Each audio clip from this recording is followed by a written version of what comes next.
All right. So on this episode of Empowering Her, I have Mandy. Mandy, thank you so much for coming on to share your wisdom and your experience with my students and really everybody else that'll be watching this that can learn from this. Thanks. Thanks for having me. I'm excited. So this one is going to be a little bit different because normally, I interview people about their career path, but I've gotten a lot of feedback that they would like to understand kind of the interview process and what recruiters and hiring managers, employers are looking for. Number one, how to present yourself in an interview, how should you dress in an interview. Now, hopefully, the older crowd will know how to dress in an interview, but I've seen, like my son, he went to go to an interview and he walked out of his room and he was wearing a t-shirt and like his pants were like just all wrinkled up. And I was like, what are you wearing? He's like, I'm wearing this to the interview. I was like, no. Go put something on with a collar and, go, go put on a pair of khakis or something like that. So let's talk about how should you dress for an interview and how do you present yourself in an interview? Well, I would say you always want to look your best. Okay. So I agree. Don't be wrinkly. Not good. Don't wear leggings ever. Don't. Women, sometimes they'll have the question of whether or not they have to wear a dress. You don't. If you like dress pants, that's totally fine. I agree with the button up.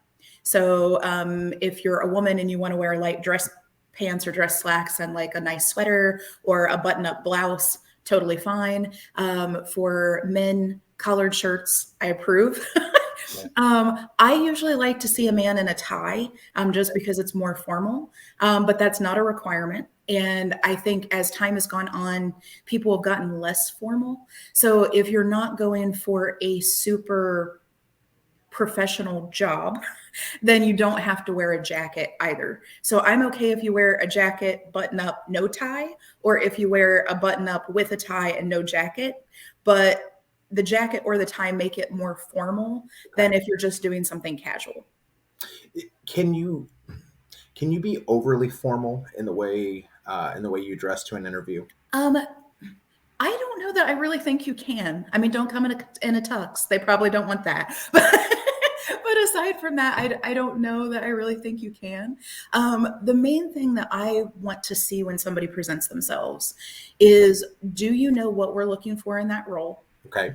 Are you able to present yourself professionally? Okay. And while I don't necessarily care about your fashion choices, I do care that you know how to present yourself in a way that works for your audience. So when I say professional versus not, so for example, I work in customer service. I've been in customer service interviews. I've been in sales interviews. When you're in those kind of interviews, that's not a super formal job. Okay. So at my particular place of employment, it's inside sales, not outside. Okay. So we're a little bit more lax than an outside salesperson, which normally they are going to want you to have a coat and a tie. For inside sales, you might get away with the either jacket, no tie, or the tie, no jacket, because it's a slightly more casual environment. However, if you were going for like a law degree, if you're going for a law interview, if you're going for a doctor interview, if you're going for a principal interview, you want to be as formal as you can. And the reason for that isn't necessarily because you're trying to impress your interviewer. It's because we need to know that you know how to show up for a client. Okay. So if you're a principal, you have to be able to be on stage and command an auditorium. So you need to know how to show up for that. If you're an outside salesperson and you have to go to a client and present, we need to know that you know how to show up for that. So if you're showing up in a t-shirt and wrinkled pants, you're out. Not interested. Like before you said a word, I am not interested in the way you present yourself. So. Okay, so that is an easy way to disqualify you before you even have a bad interview. You just like started off. Correct. So just out of curiosity, what is the difference between inside sales and outside sales? So with inside sales, you're usually working inside a company. So you might work in a call center. Mm-hmm. You might be a work from home. Okay. So when you're inside sales, you're not going out to meet clients. So Okay. you might be doing video like we're doing now. You might be doing email. You might be doing phone calls, but you're not really doing face to face. Or if you do face to face, you might only do that like once or twice a year for like a really special client. Whereas outside sales, back before the pandemic days, outside sales really you were traveling all the time. You Okay. lived a certain amount of your life in your car. You would travel to meet clients. You would meet a certain amount of clients every day. You might be out in the field 3 to 4 days a week with like 1 to 2 days that were like admin days where you would come in and do your proposals and write things up and make sure that your customer notes and everything are where you need them. So Okay. Awesome. Thank you. That was just out of my own curiosity. And I know one of my students would go, what is the difference between those two? Okay. So let's talk about the interview process itself. What is the recommended time to is there can you show up too early? I mean, obviously an hour would be too early, but which is funny because before I started being an interviewer, when I was just an interviewee, I would have said, oh, well, if you're a half hour early, that's still okay. Now that I'm on the interviewer side, I would say 5 to 15 minutes early is good. okay, You don't want to show up too early because if so, either the people that are interviewing you have to try to shift their schedule to meet you being there early so they don't keep you waiting, okay, or literally they're going to keep you waiting. So then it's one of those where like you're just sitting in the lobby, maybe if they have one. Because some places, depending on how small they are, like I mean, if you're working for a startup or something, they might not even really have a lobby. okay, So then you're just awkwardly standing there with your copy of a resume, like, I hope they call me in. So I would say between 5 and 15 minutes early. I would say a good question, though, to ask, not usually your interviewers, but like HR when they're scheduling the interview with you, is whether or not you have to fill out any paperwork when you get there, okay, because sometimes they'll have you fill out like a release form or you have to fill out something else that they need for the interview process. If that's the case, you want to be closer to the 15 to 20 minutes early so you okay. make sure you have time to do your paperwork before the interview starts. If you don't have to do any paperwork, 5 to 10 minutes early is good. That way you're prompt, you know you're not going to be late. You gave yourself some cushion. If they're ready to start earlier, offer you a glass of water. You have time to do that. But you're also not just like twiddling your thumbs nervously, waiting for them to call you in. I like that. I would never would have thought about do I have to sign paperwork? I think, because most of my interviews I've done have been within education. So, Mm-hmm. you show up and you with so many open teaching positions, you can almost show up late and they're like, okay. But okay, so you're running late. Mm-hmm. Is that a deal breaker? Possibly.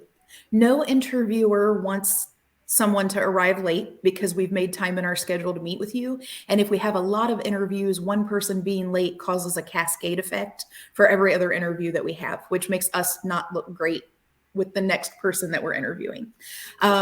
However, there definitely are situations where stuff happens. We're human. If you blow a tire on the way to the interview, just communicate. The death keel of an interview is if you are a no show, never call me again. And if I run into you elsewhere, I will remember. Um, Also, if you're going to be late, just communicate. Okay. Like, I mean, if something happens, like we have parents that interview, if you have a diaper situation, like right before you leave the house, like stuff happens. If you blow a tire, stuff happens. Just make sure to have the company that you're interviewing with, make sure to have their phone number in your cell and call and communicate. So if you're having a triple A situation, it is better to call and be like, I am so sorry, I just blew a tire. Do you want me to try to come in late? Is it better if we reschedule? I'm really sorry that this happened. And the fact that you're showing up, you're being honest, and you're informing the interviewer as quickly as possible all says good things about you. And in that case, I would not hold those situations against you. I mean, being human happens. We have ice and rain and snow, and stuff happens. Yeah, we have ice all over the place here right now, so Mhm. it's and we hardly ever get snow, maybe once a year, and so um, yeah, it's pile up city out there because we don't know how to drive on it. Um, let's talk about the interview process itself. Saad was asking the question, and I have the same question: is the casual conversations within, like, for example, tell me about yourself, because that is usually one of the first questions that the interviewer is going to uh, ask. So when is it okay to interject personal stuff like, "Hey, Mhm. Mandy, yeah, thanks for asking. So, I this is what I'm currently doing, and we had a great weekend last. We would took the kids out to the park, things like that." Or are they looking for something more formal? What words are they looking for? I think it depends on your interviewer. Okay. Sometimes they ask the question because they want to know you about you as a human. Other Okay. times they're asking the question because they want to know about you as a candidate. Okay. So I would say lead with business, follow with personal. Okay. So, for example, you might say something like, "Oh, well, like I'm a super passionate reader. Like I read all the time. I love it. I recently read this business book, blah blah blah. I learned some tips, and that was exciting. I enjoy spending time with my husband, and we like to go on adventures. Like you can mix multiple things together. I think something that is changing a little bit currently in the workforce is that something that everybody seems to be asking in the land of LinkedIn and probably beyond is, what's your why? Like you will hear this all the time. What is your why? So Yes. I think when people are asking about, like, tell me about yourself, part of what we're trying to get at is, what is your why?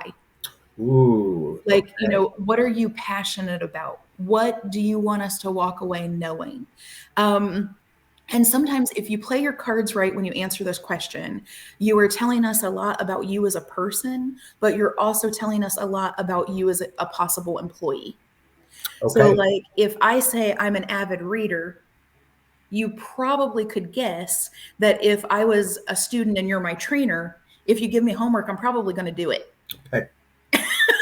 because I like to read and I want to know. Or like if I say, well, I'm really curious and I love science and I'm always trying to learn things about nature. Okay, well, nature might not have anything to do with customer service, but being curious does. So, being curious is a lot about discovery. And whether you're a teacher and you're trying to figure out how best to teach your students, whether you're a salesperson and you want to know the best way to connect with your audience, whether you're customer service and you want to know your customer's pain point, doesn't really matter what the job is. Being curious is something that's going to help you in any discovery phase of whatever job you're doing. So if you have a way to share something about your personality or your interest that also fold in to the skills that are going to help you in that particular role that you're applying for, that's going to be where your area of strength is. Versus like, I went to the park and hung out with my kids. Okay, cool. But like, I like that you like your kids and I like that you hang out on the weekends, but how does that help me know you better? Okay. I like that. So, this is not really a resume session, but I know that, and I was guilty of this months ago. And so, like on my resume, like if I see a job posting and it says, they want somebody that's creative and detail oriented, I'm putting bullet points on there. I'm creative and detail oriented. These vague kind of, well, it's how does that make me stand out as a candidate? It really doesn't, because everybody's creative, everybody's detail oriented. But would that be a time to kind of include that in there, such as, I enjoy painting because I really enjoy the creative process of, so is that kind of where you would want to include maybe some of those things?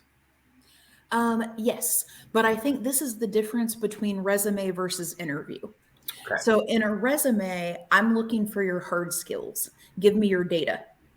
So in a resume, if you have creativity as something that you're listing and you're a teacher and that's the role that you're going out for, then I want to know something like, well, and you'd have to bullet point this, but but Right. basically implemented new experiments or hands-on experiments, or implemented like stage testing, or like what did you do in your role as a teacher that implemented creativity? That's what I want to know on your resume. What's your bullet point? How did you actively put creativity into what you do that's going to help your students do better, or that makes you stand out from the next teacher that also thinks they're creative? How did you apply that? In the interview, you can expound on that and make that more fun. Like if you want to say, in my teaching, something that I've done with my students is we did an art project where they had to pick a painting Mhm. and describe why they picked the painting, what in it spoke to them. Did they have an emotional reaction, either love it or hate it? Why'd they choose this? In my personal life, I actually really love to paint. I'm not that great, but I really like it. I like picking the colors and kind of like seeing how things come together. So now you've given a personal and a professional way that creativity is a part of your world. Okay, that's beautiful. Grace said that you sound like you're a wonderful person to interview with, which I agree. You're very friendly. Thank you. Um, so, towards the end, and we'll come back to the middle of the interview, but towards the end of the interview, this is one that kind of always throws people off, or does me at times. Is the interviewer will go, "Do you have any questions?" And is it bad not to have questions, or what questions should we be asking? Well, I love that you asked this question because questions are my favorite part of the interview. Okay. Like, I love them. Like, literally, I get excited about them. And I will tell you why. Because in an interview, especially if you're a candidate that unfortunately many people have had this experience where you have to go to multiple interviews, right? Right. And if you as a candidate have had to go through multiple interviews, chances are the places that are hiring have also had to interview multiple candidates. Mhm. And if you're a place that's on the small to mid-size, maybe you've only interviewed 10 or less candidates and you remember them all because there were 10 or less. Mhm. But if you work like for a Fortune 500 company and you're like, I posted this and within an hour I had 100 applicants. Right. If you interview 25 of the applicants, chances are at some point you're losing detail. Yeah. Like you've had so many people in and out your doors. And you, as interviewers, to try to keep things as fair and consistent across the board, a lot of times we will come up with questions in advance and you use the same questions for every candidate. Okay. So like, tell me about yourself. Give me a time when. Like these are all questions that we ask over and over and over again. So the question section is what really lets us know about you as a person, Okay. because these are the types of things I want to know in your questions. Did you research my company? Do you care about my company, or are you only interviewing because you need a paycheck? Okay. No judgment, we've all been there, but at the same time, that doesn't make you stand out for me. Right. What are you passionate about? I want to know that a candidate thinks. I want them to be a critical thinker. So, for example, if I, as an interviewer, say, okay, if Joshua, if you get two offers where two people want you and two different schools are like, oh yes, we'd love to have you as a teacher. How do you make the decision which one you work for? And like, I need to know that you know that. Like, are you looking for benefits? Are Mhm. you looking for how close it is to your home? Are you looking for what the school system rating is? Okay. Are you looking for perks? Mhm. Are you looking for student classroom size? Like, what as a teacher is driving you towards one school or another? Because the truth is, when we're interviewing, everybody needs a job, everybody wants a paycheck. Right. Like, that's just part of the human experience, right? So, like, that part isn't unique. And it's totally okay that you're interviewing 50 places because you need a paycheck. We get it. We're people too. We need a paycheck. But at the same time, like, I want to know that when you're choosing my company, not only do you have the skills to work for me, but that you want to work with me, that you're going to be a good partner, that you're Okay. going to be a good teammate, and that it's not like, well, I needed a paycheck. I had to do it. I only have a week before my rent's due. So I accepted this company. I don't really know that we're a good fit, but I need a paycheck. I like So that. like your questions really set you apart.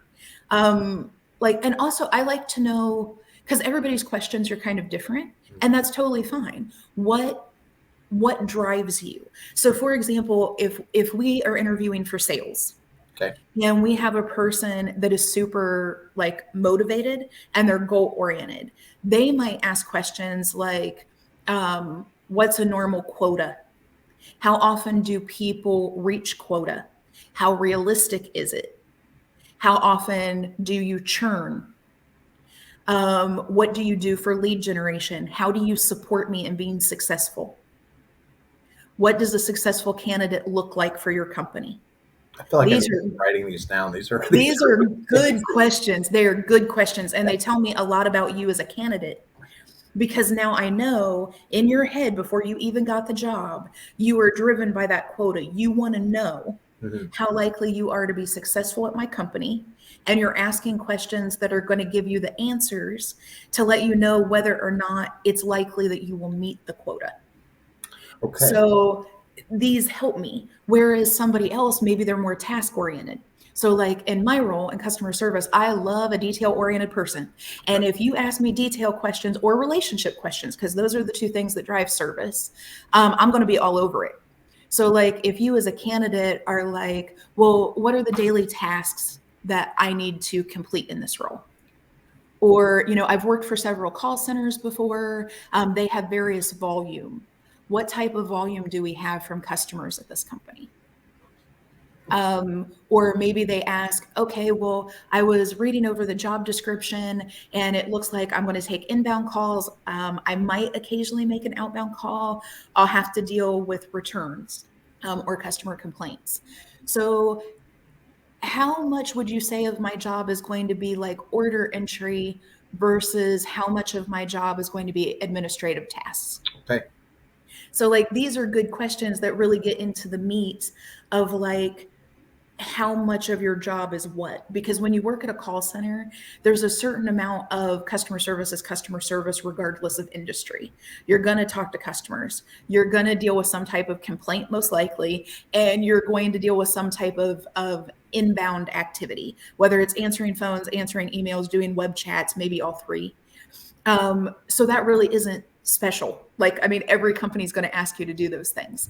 But something that can determine your happiness in that role is if you are more of a people person where you want to be in contact with people and have conversations with people, you're going to want a call center that has you on the phone more because that's the human interaction. Whereas if you like the human interaction, but sometimes you're like, wow, that's a lot of calls, I just need a moment, then you might want a job that has a decent amount of phone activity, but also has a decent amount of admin so that you have time off of the phone to do some more of those like type A, oh, I checked it off my list, I feel better now.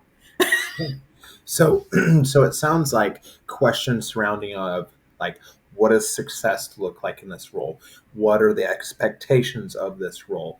Um, and then what is it okay to ask a promotion question? Like, how often are promotions given to internal candidates? Mhm. And then also, you mentioned the word churn. So, is it okay to ask like, what's the turnover rate here at this? Is that like, are those okay? Yes. All right. So part of this does depend on where you are in your career path.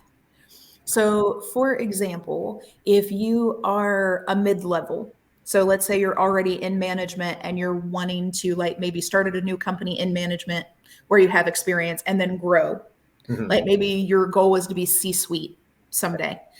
Um, and sorry, in case that term isn't familiar, since this is for kids, C suite is all of your like CEO, so your chief financial officer, your executive owner, Okay. that's your C suite. So if that's where you want to be, then I think it's absolutely okay to say, what's my career path? What are my promotional opportunities?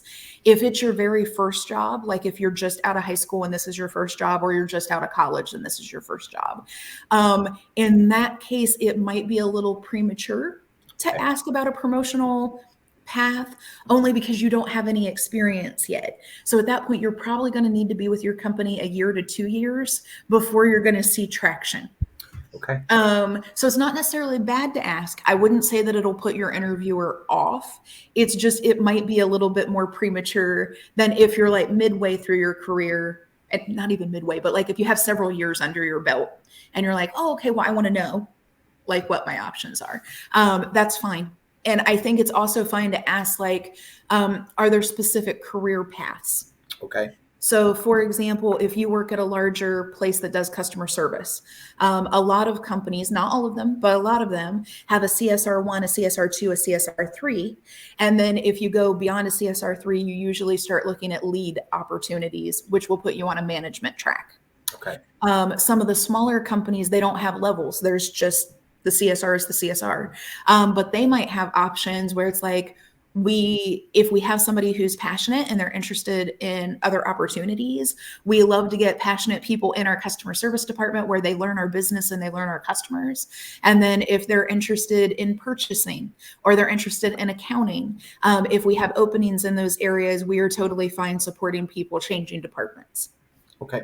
So Um, I think it's a fair question. okay. And then now I saw I saw a post on LinkedIn the other day, and it was uh, questions to ask during the interview, but it was like this laundry list of, I don't know, there must have been 30 to 40 questions on there. So in your opinion, what when do we start getting to too many questions? Because I know, given that time, you're probably doing more interviews and stuff like that. But Mhm. at what point do, if I'm in my fourth, fifth, sixth question, do you start going, okay, Josh, like I'm tired of talking to you? Well, for me personally, since I love the question part, I probably am not a great person to ask this because I will let you ask as many questions as you want. Okay. What I will say is be mindful of your interviewer's time. Okay. So if an interview, like let's say an interview is scheduled for an hour, Hmm. normally the last 15 minutes will be opened up to the candidate to ask questions. Okay.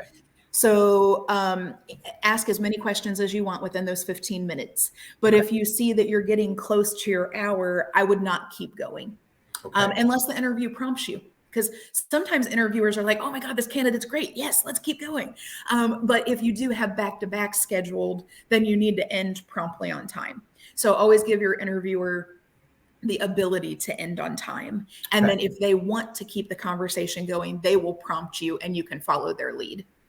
Okay. So this will be, this was kind of a charged statement on LinkedIn, and there was an individual that was upset that they were moving from one profession to looking at jobs. So they're a career changer, right? Mhm. And they were encountering more of the entry level. So you might be looking at customer success associate Mhm. or SDR versus AE, or, and is it insulting to take that kind of entry level role? And if the recruiter or hiring manager feels like you might be a little overqualified, how do you justify that? Yes, I want to be here, even if I do have more skills that would catapult me up. Explain. I'm all about transparency. Okay. Like sometimes people are going to make interesting pivots, and we as interviewers might not always understand that. So just explain. Explain your point of view. Like, for example, this happens sometimes. It's unusual, but it happens where somebody has been in management and then they're like, nope, I want to be an individual contributor again. Okay. And a lot of people, because we're raised, right, that you want to climb the ladder. So Right. anytime somebody stops the ladder climb and is like, no, I want to go, I want to change role, I don't want to do this anymore. There definitely can be where interviewers are like, what do you mean you don't want to do this anymore? Like there can be a questioning, right? But sometimes it can be a really positive thing. Sometimes people get into management and they have no comprehension before they get into management. how tricky things can be. It's a lot of handling people's emotions. It's a lot of sometimes dealing with negativity that you feel that you don't deserve. Sometimes you get into litigation if you have to let somebody go, and it can be a really difficult role. So sometimes people get into it and they're like, "Oh, I thought that I would love it because like I love leadership and I love connecting, but like I don't want to deal with litigation. I don't want to deal with paperwork. I don't care about HIPAA." Like they don't care about these things. And so for them, success is more like an individual contributor where they can hit quota, they can move forward, they can build and be in control of the customer relationships. And so I think if you explain that to an interviewer and you're like, I got into management because I really thought that that would be a great role, but it turned out that for me, I get the most job satisfaction from like hitting that quota, exceeding that quota. Like not only financially is it rewarding, but like I like knowing that my individual actions determine my altitude. Okay. Versus when I was in charge of a team, sometimes I could feel that no matter how strong I was performing as an individual, the team determined my altitude. And I found out that that was not the best fit for me. Okay. So let's talk about this entry level versus maybe mid level or associate. So Mhm. um, when might a company like you feel like you are like I've been a working professional for 10, 15, 20 years. I have college degrees. So you have a I don't really want to use the in well, you feel entitled basically to that the entry level is below you. Okay. So Mhm. why might a company want you to start at an entry level position? And this is not, when I'm thinking of like entry level, like going back to SDR versus like Mhm. the customer success associate versus customer success manager, why might a company want you to start more at that entry level rather than hitting that mid level off the bat? So sometimes it has to do with what their particular product line is. Okay. Um, so, for example, let's say you've done sales before Okay. and you worked for like a pharmaceutical company. Okay. And you're like, okay, I'm an outside sales rep. I know what medicines I'm trying to sell. I know what companies I'm going to hit. I have my list. Okay, here's big pharma. This is what I'm going after. Let's get it. Yeah. And you're hitting quota and you're doing well. And then you're like, well, I want to change. Tech is really hot right now. I think maybe I could make more money in tech. I also think that it's kind of an exciting space because there's lots of like startups and new things happening. Let's do it. And then the company that you're talking to is like, yeah, slow your roll. Like, Okay. because you've never sold tech before. Okay. And with tech, it's totally different. It's not like I give you a list of these are the medicines you sell. No, Right. no. In tech, it's like here's a platform. You Yeah. have to learn a tech deck. You have to learn how to present, not one thing where you give a list of like, these are the medicines I sell. This is how it could help your client. No, no. Now all of a sudden it's you have to do a presentation. You have to show people how to use your product. You have to get buy-in not on a one-time sale that will renew. You have to get like a 50,000 lump sum agreement that they will buy your platform, which is going to last them for a year Mhm. or more. So your buy-in is higher. Your presentation skills have to be different because now it's not about a conversation. It's really, you have to Yeah. have the conversation part too, but you also have to have the presenting part. And so you have to come across in multiple areas. And you haven't proven those skills to them yet. They don't know that you can do that, and you don't have exposure to their product. So in that case, they may be like, no, we would like you in customer success first to prove that you know the tech stack and to prove that you can connect with our customers and present. And if you can do those things, then maybe we move you to a full sales role, or maybe we move you from, more the cold calling role to the closing role, Okay. because they need you to prove yourself. So, what I would say in those situations, because they can be difficult and it can be hard for people that are pivoting because they're like, but I already have these skills. Why don't they just believe me? Like, I've already done these things. I just haven't done it for your company. Right. So, in those type of interviews, what I would say is if the company has made clear that the only way in is through, Like if there's no jump, you just can't do it. They won't let you. You have to go through the entry role first. In those cases, I would be really clear about what your transferable skills are, Mhm. what you already bring to the table. And that is where I would absolutely talk about path to promotion. So, Okay. like, if you're like, okay, I would prefer to come in as a customer success manager, but I realize that the position that you need filled right now is for a customer success Associate. associate Yeah. instead. So I can do this and learn your tech stack, but my long-term goal is that I really want to be a manager or director. Okay. What do you think is the timeline for that? Oh, I like that. What does success look like that then opens up the option for me to go into the next role, which is where my goal is? Okay.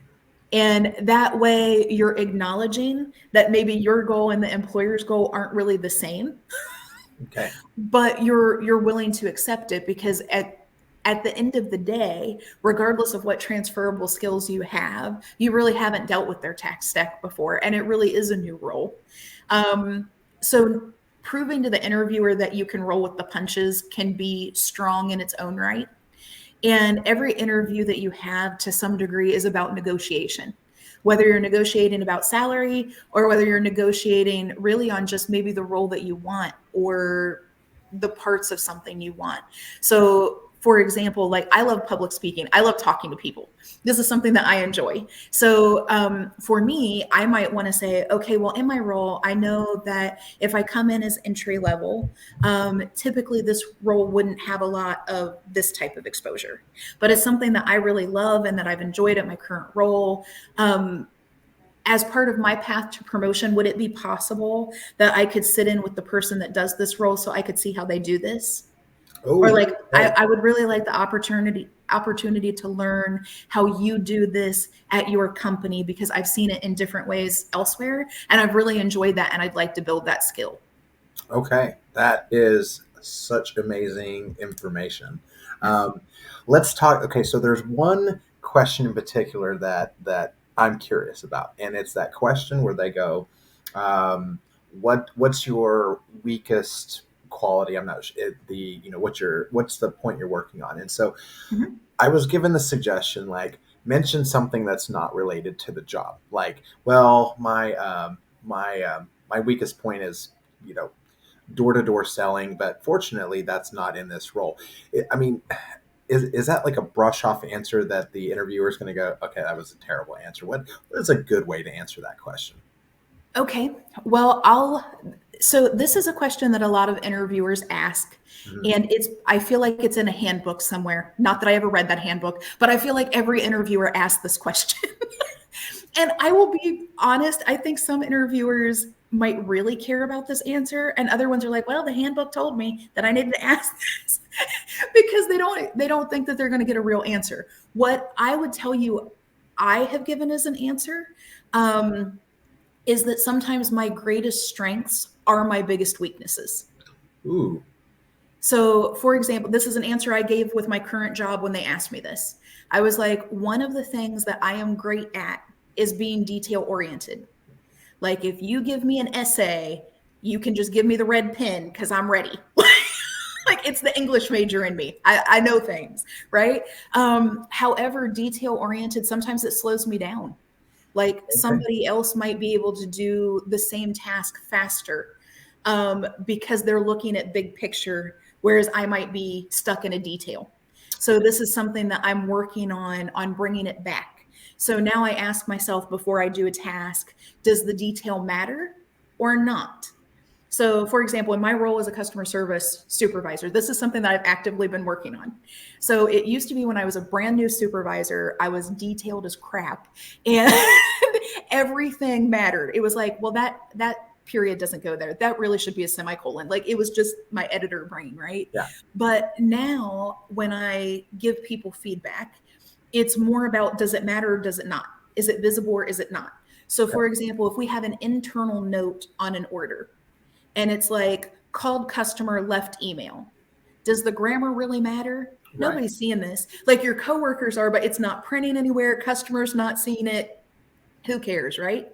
Whereas if that was an email to a customer, your capitalization better be on point and don't get sloppy with your grammar because you will get called out on it. Yeah. So like that's something that I've been working on as a person, like getting more like when does it matter, when does it not, when is it helpful, when does it feel like micromanagement. So it sounds like the best way to give that answer is to acknowledge that you do have that weakness, but to also, say that this is something I'm actively working on also. Correct. Because Okay. what I'm looking for personally when I ask people that question, I'm looking for self-awareness and growth. Ooh, okay. So like if you say something like, "Oh, my weakness is that I really love Oreos and I don't really like the gym." Valid, and I relate to you. Nonetheless, this doesn't have anything to do with like, are you like, what does that mean to me? One, Oreos don't relate to this role. Okay. And two, like, are you working on this? Is this a like what are you doing with this? Whereas like with my answer, you're acknowledging how it's a strength, you're acknowledging how it's a weakness, you are proving that you're self-aware enough to call yourself out on your own behavior, Okay. and then you're also telling your future employer how you are working on it already, because that's really where the magic happens. Like it can be really easy to say all the things that we're good at, but it can be hard to be vulnerable. Mm, And I will say that something that I've been learning over the past year and a half is talking about vulnerability and leadership. So, like, specifically, if I'm hiring for a management role, I want to know that you can be vulnerable.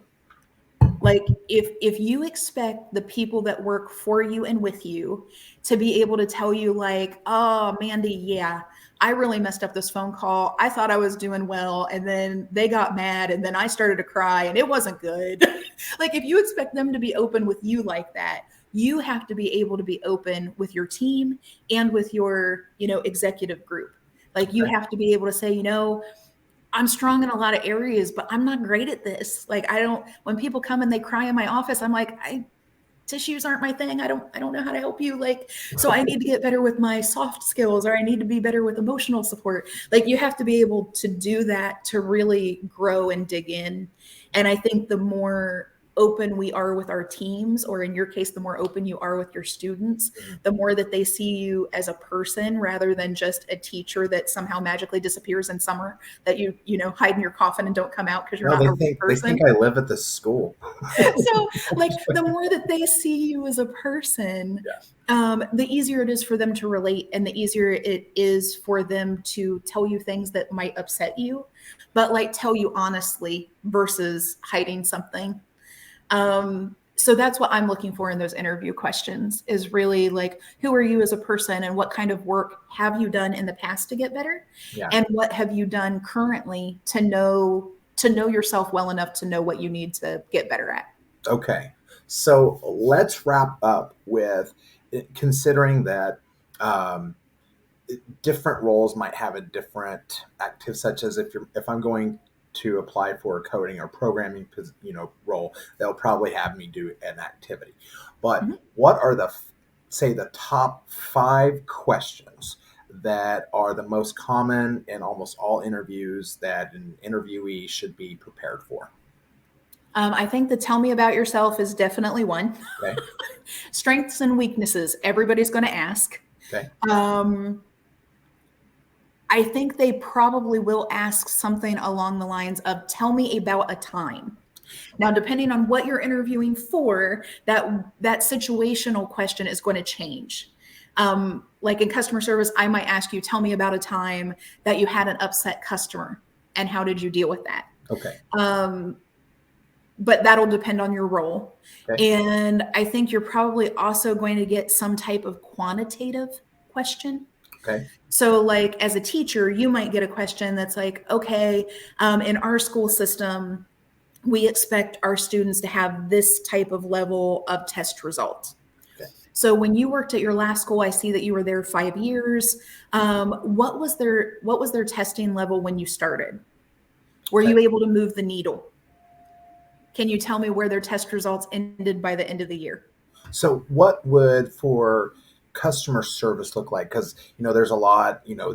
The transitioning teachers that are will be watching this will be there's a lot of them that are going into customer success, Mhm. which is a customer service.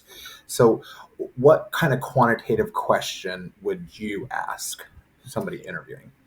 Um, okay, so if you're in the middle of pivoting, and let's say you want to go from something that's pretty insular, like teaching is very much its own little ecocosm. It's very much a specific way of doing things, which is different than business and how business does things. But specifically with customer success, something that you'll hear is gain, grow, retain. Ooh, So we want you to be able to gain a customer. We want you to be able to grow okay. the amount of business that that customer is giving us. Hmm. And then we want to be able to retain them. So, like if it's a subscription service, so let's say it's like a platform that interacts with Amazon, Okay. and we want you to renew that streaming service or that, whatever each month. So that's the gain, the grow, and the retain. So you could do a similar thing where, again, and this is true no matter what you're interviewing for, if you are going to pivot or it's your very first time doing a role, we need to know what your transferable skills are so that you prove to us you're not starting from scratch. So, like with a teacher, you could say, well, kind of like in customer success, where you're trying to gain a new customer. With me, each year I gain new students. At the beginning of the year, I start fresh, I don't know them, and I have to build relationships. So, when you're growing in customer success and you're trying to get more buy in, that's basically what I do with my students every year. We start out, they don't know me. I have to build relationships with them and understand how they learn and how I can best support them. And Okay. in customer success, where you're trying to retain and you're trying to get them to continue their subscription service or invest more in your company, I'm trying to do something a little bit different, but similar with my students, where I want them to take what they've learned in my class and then grow to the next level. But I also want them to kind of like referrals with customer success. I want students who leave my classroom to know that it was a safe space. I Okay. want them to know that they grew and learned skills that they can apply in their next year. And hopefully, if there are any new students that I have and they ask somebody who was a former student of mine, how was that teacher? I don't know, I heard some stuff. That they can be like, oh, well, Mr. Joshua, he's pretty awesome. He helped me with this. Um, and that way you're proving two things. One, you're proving that you understand that like gain, grow, retain is the basis for all customer success roles, because every way that you answered through that is tying previous experience to new experience. What do you know versus how will you apply it? And that is the key to winning an interview, no matter what industry you're in. You have to say, I can see myself in this role. I know how I'm going to take the skills that I have and apply it to this role. And not only am I confident that I can do that, but I'm also curious and excited enough to want to learn new things too. That is such a brilliant response, and I love how you brought the here's what I did and here's how I can transfer that to the role. And thank you for calling me Mr. Joshua. That was one of the bad guys in Lethal Weapon. So anything. Okay, we went through four. Let's give one more question that will be in typical of all interviews. Well, this is a tough one. Why should I hire you? Ooh, okay. Lots of companies will ask that. So be prepared. Which then that's when you go through that job list and go, because I can do this, I bring value. So this is all about Mhm. how I can bring value to the role. I love it. One last question. So there, there's this conflicting advice on should you ask this question or not, and it's at the end of the interview, and the hiring manager or the interviewer goes, do you have any other questions? And so there's been this suggestion that you should ask, is there anything that would give you pause not to hire me? And so you know I've heard ask that, because then if they're still on the fence Mhm. about it, you can clarify any questions they have. But also I've heard, don't ask that, because all of a sudden, like, all this time you've spent hyping yourself up, now you're asking them to focus on maybe your, you know, what's not good about you. So Mhm. would you suggest asking that or not? I would not. Okay. And I will tell you why. Much like you just said, you spent the whole time hyping yourself up Mhm. and now you're ending. So there's something in psychology that's called a primacy and a recency Okay. effect. So primacy is the first interaction you do with something or the first piece of knowledge that's given to you, you will remember because it was the very first thing. And then your recency is what was the last thing you heard. Okay. Because sometimes you lose the middle, especially if people are doing multiple interviews. First impression, last impression. Those are your biggest things. You do not want what you end on to be a possible negative because that's what will stay in their head. Don't do that. If you want to ask the question, do it in the middle of the interview. Okay. And also, I wouldn't say it about you personally. I would say it about a candidate. So a better way to word it, I think, would be if you've been interviewing multiple candidates, what would make a standout candidate Oh, that is brilliant. that Beautiful. you're excited about? So that's a great question. If you want to ask the negative, that's okay too. But again, about a candidate, not about you, Okay. because you don't want to tie that negative and you together. Let them do that or let them not do that. So, like, if you say something like, well, when you're interviewing and there are multiple people that on the resume look like they're equal in your mind, what's something that might give you pause before hiring somebody? Okay. So, again, not tying the negative to you, it's just a general, and place that question in the middle so it's not the last thing they remember. So if like if you were to ask like because I've had interviews on occasion where the very first thing they do is like, do you have any questions before we get started? And so now like you're left with, is it possible to start out with, so if you're interviewing multiple candidates, Mhm. um, what which one looks the most, as you were asking that, is it okay to Mhm. ask at that point also, because then you might be able to frame some of your questions. It is. I think this one's tricky with how you go about this Oh, because if you ask a really like potentially deep question, yeah. um, the way your interviewers answer that can set the whole tone for your interview. Okay. So normally I do questions at the end because we've already done discovery with each other, Yeah. and then I'm answering anything we didn't cover yet. Okay. If an interviewer asks questions at the beginning, you're actually setting the tone for how that's going to go.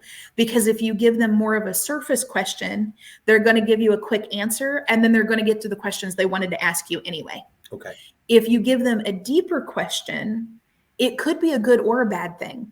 Because if it goes into a really deep answer, it's going to throw off time for what the specific questions that they already had planned. Not necessarily a bad thing because you might get into a good conversation, Yeah. um, but you just kind of have to weigh it. I Okay. do think what you said is smart, though. It is true that if you ask something about like what does your ideal candidate look like, and they name a few skills, that gives you a little something to work with because now you're like, okay, when I answer Hmm. my situational questions, I need to tie back Yeah. into like creativity and responsibility. Okay. Well, Mandy, this has been phenomenal.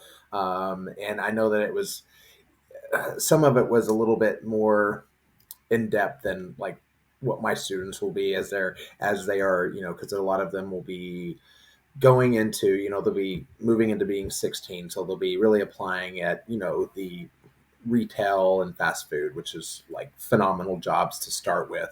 Mm-hmm. Because man, if you can do fast food, retail, waiting tables, service industry, like you can get some thick skin real fast. You But can. I know that there will be the ones that are also watching this, like on LinkedIn and stuff. There are a lot of people that will be going to interviews, and the the high school students that will be watching this will soon be going to professional interviews. And I think this, so I did want to get a little bit deeper, and I think this has really been phenomenal. And I can't thank you enough for coming on and like sharing your wisdom and experience. You're welcome. Can I give two pieces of advice before we end? I wish you would. Okay, so one thing for your students, this is specifically for them when you're doing first jobs. Please, please, please know that every job you do is important and every job you do has value. Do not say things like, I'm just, because that habit will follow you throughout your life and you are never just anything. Okay. You always have value and you always bring value to what you do. And sometimes people have a habit of thinking like, oh, well, I'm just retail. Like this is my first job and I just did this. There are things like one of my first jobs was I worked at a bookstore. And to this day, some of the skills that I learned in that bookstore help me do my job better. Mm-hmm. So just remember, no matter what that job is, it is a skill that you can take with you and that might be handy later when you don't expect it. So know that going into it and treat it with the respect that it deserves. Okay, beautiful. The other piece of advice that I have, because this was something that Mr. Joshua asked me at the beginning before we actually started on camera, so I wanted to answer this, Okay. was when interviewers ask you questions, how's a good way to answer? So there is a technique that is called STAR, and it is very helpful, and I have used it throughout my career. It's situation, task, action, result. Okay. So if somebody says, give me a time that. So in my world, if it was, give me a time that you've dealt with an upset customer, Okay. you want to give situation. I was on the phone, customer called in, they were really upset because their package didn't arrive on time. Okay. That's your situation. What's the task? So now it's, I called the carrier, I tracked it down, I expedited it. So your Okay. task was call the carrier. Okay. Then your action, I asked them to expedite it. What's your result? So then I contacted the customer. I gave them the tracking information. I let them know that I expedited it with us paying that additional freight so that they felt heard and seen. And then I followed up with them the next day and they confirmed that they received the package and they felt a lot better. And they said, thank you for the help that I provided. Okay. I'm so glad we um, came back to that because that is I kind of forgot about that, but I think that's fantastic because I mean that will for several of the questions. I mean, and that's kind of reminds me of how you should do your resume. What's what was the situation? What was the result? What was the action? Why does it matter? So Mm-hmm. yeah. It also will prevent you if you're nervous when you interview. If you practice the STAR technique in advance of doing an interview, it makes you more comfortable with your answers because you know you're not going to ramble. Yeah. Because sometimes people do that. They get in a situation and then the story's in their head and they never circle back to like, why did they bring this up in the first place? So STAR will keep you on track. And Some that's true whether you're a brand new interviewer or if you're interviewing for C-suite, doesn't matter. Still applicable. Sometimes I like to do practice interviews with like friends because they're the hardest ones to keep like a straight face with and to Mhm. really because then you're like, oh, come on, help me. Oh, okay, you're not going to help me out, okay? Because I think sometimes you will struggle the most with friends and family when you are interviews, though. That when you get in front of a stranger, it's not so terrifying. Okay, Mandy, True. thank you so much. You're welcome. Good luck, everybody. I hope the interviews go well. Absolutely.